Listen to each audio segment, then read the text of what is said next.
Hello bachcho, let's see the question here. Question says that a spherical ball of radius 3 cm is melted and recast into 3 spherical balls.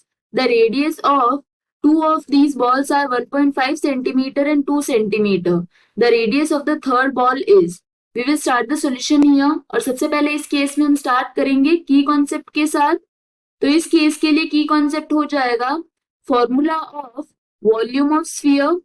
So volume of sphere इसका formula होता है 4/3 पाई are cube. Are यहाँ पे represent करता है radius को.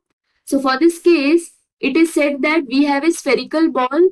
सो volume of spherical ball ये हो जाएगा equal to volume of 3 smaller balls, that is V1, V2 and V3. हमने ऐसा इसलिए लिखा है क्योंकि इसमें बोला गया है स्फेरिकल बॉल को मेल्ट किया जा रहा है और उससे 3 अलग अलग स्फेरिकल बॉल्स बनाई जा रही है. दैट मीन्स इस केस के लिए कोई मास रिड्यूस या ऐड नहीं किया गया है. सो ड्यू टू दैट जो लार्जर बॉल है उसका वॉल्यूम इक्वल हो जाएगा जो 3 बॉल्स फॉर्म कर रही है उसके. So for this case this will be 4/3 pi radius of larger ball ये है 3. So this will be 3 cube equal to 4/3 pi जो स्मॉलर बॉल्स है उनमें से 2 की रेडियस गिवन है.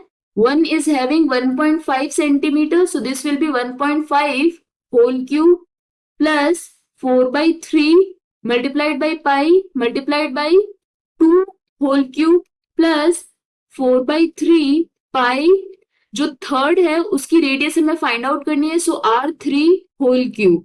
4/3 पाई से 4/3 पाई कैंसिल आउट हो जाएगा and this will be equal to 3 cube. ये होता है 27 equal to 1.5 cube. This is 3.375 plus 2 cube ये होता है 8 plus R3 cube.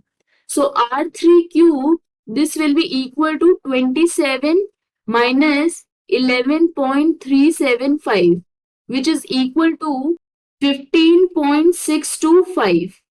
Therefore, R3 this will be equal to 2.5 centimeter. That means इस केस के लिए जो थर्ड बॉल होगी उसकी रेडियस हो जाएगी 2.5 centimeter, which is option C in this case. This is the final answer. I hope you understood the explanation. All the best.